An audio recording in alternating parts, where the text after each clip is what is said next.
Hello, good evening, and welcome back. Croydon Police Station shooting suspect is 23-year-old Louis de Zoysa. Surname is Sri Lankan, as it happens. They claim he's from Norbury. He's a Londoner, but I suppose it depends how you wish to identify a nationality.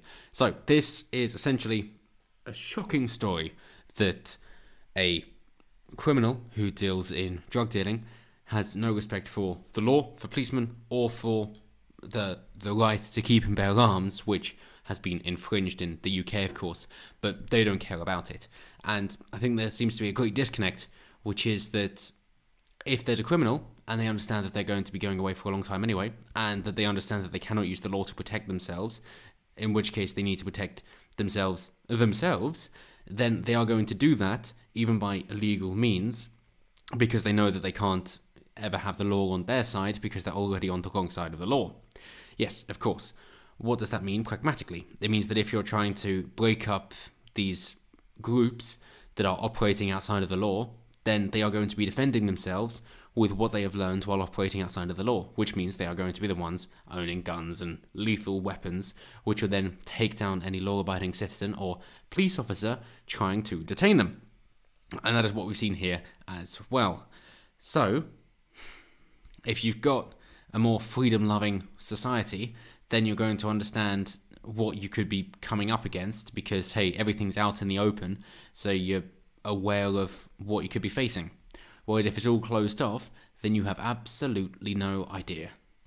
Sure, you might do an investigation into it in order to decide some of the things that they have, but you never know if that's the full extent of it, and you never know how much information is enough information to have gathered, in which case it's never really going to work. So, the flip side is that then what do you plan for the worst case scenario, in which case you got somebody who might have been trying marijuana for the first time and they're just a student, and yet then they've got the equivalent of a SWAT team raiding them because, hey, there's drug possession. That seems to be a bit over the top. So the way that things stand at the moment, it's you using the minimum force necessary, but you're never going to get the right amount of force, and that's the problem. And now a policeman has died because of it, because of a difference in cultures, not respecting the law, and not respecting that the people trying to uphold the law are also people. So, Matt Ratana here moved to the UK in 1989 from New Zealand and joined the Met Police 2 years later. And the 54-year-old had been a part of the Met Police ever since, as well as other things like a rugby club, and he was a role model and apparently a very worthwhile to know chap, very stand-up gent, and somebody that you would be pleased to call your friend. And now he's been shot by a 23-year-old from Norbury. Apparently. Yes, the Londoner. So, New Zealand-born Sergeant Matthew Ratana, 54, died in hospital after being shot at the Croydon Custody Centre as a handcuffed suspect was taken into custody on Friday morning. The suspect, of course, was arrested on suspicion of owning Class B drugs and also firearm ammunition. It's like there's no smoke without fire. Well, there aren't any bullets without a gun, so kind of expect it. But a separate gen has been arrested on suspicion of supplying the firearm to the criminal, who also shot himself in the neck while being handcuffed as well. But also, an important delineation to draw here is that you've got Louis de Zoysa and you've got Matthew Ratana, whereas Sergeant Matthew Ratana liked to be called Matt as a British name. I mean, it's kind of Hebrew as well, isn't it? But nevertheless, he wanted to be called Matt because, hey, he's trying to assimilate into British culture and that's more of a local name, so that's what he wants to be called. Not a French name, by all accounts. Not the worst offender, of course, of a country to pick a name while in England, but hey, then you don't really understand the British-French differences. But I suppose we've got bigger enemies now than that old tiff. So as they say, he had initially been arrested for an alleged drugs offence and possession of ammunition. The shots were fired as officers prepared to search the suspect, who was still handcuffed with a metal detector, according to Watchdog, the Independent Office for Police Conduct. The second arrest came as Sergeant Ratana was remembered by friends and teammates at East Grinstead Rugby Club, where he was head coach.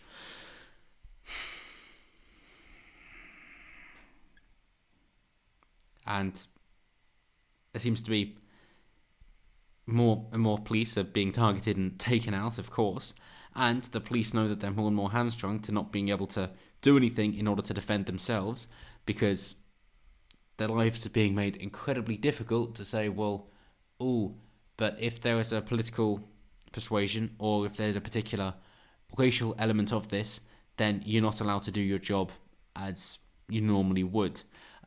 If it's a straight white man, by all means go for it. If they're protesting COVID lockdowns, by all means go for it.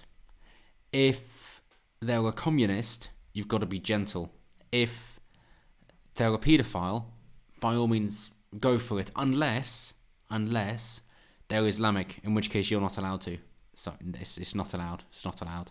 As if they own a firearm, and they're a violent sex offender, then yeah, take them out. Unless it's now kind of the urban black culture that grime artists popularize, in which case no, it's racist.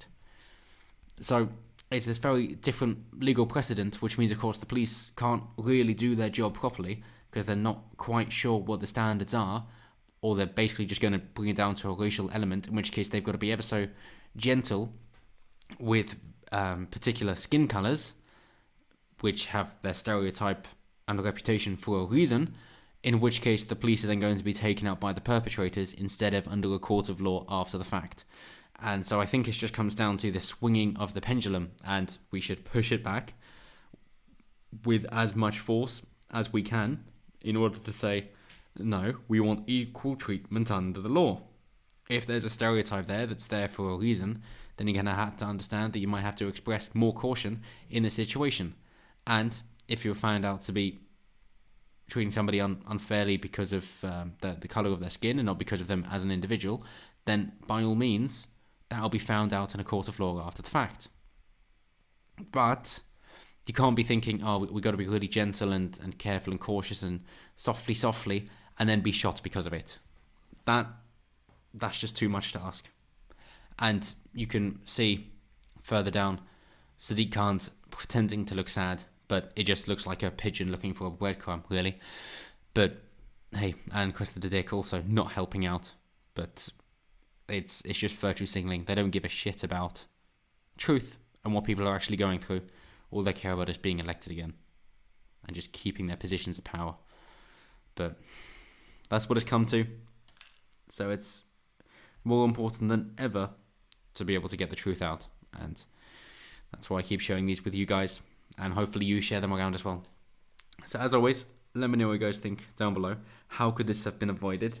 Are we getting to the point at which this two-tiered, if not more tiered, legal system is just becoming untenable, and we're about to see a big shift backwards, not just for equality under the law, but to say, no, these stereotypes are there for a reason, and therefore we are going to be harsher amongst black neighbourhoods because of the single-parent households, and they're much more likely to be violent offenders.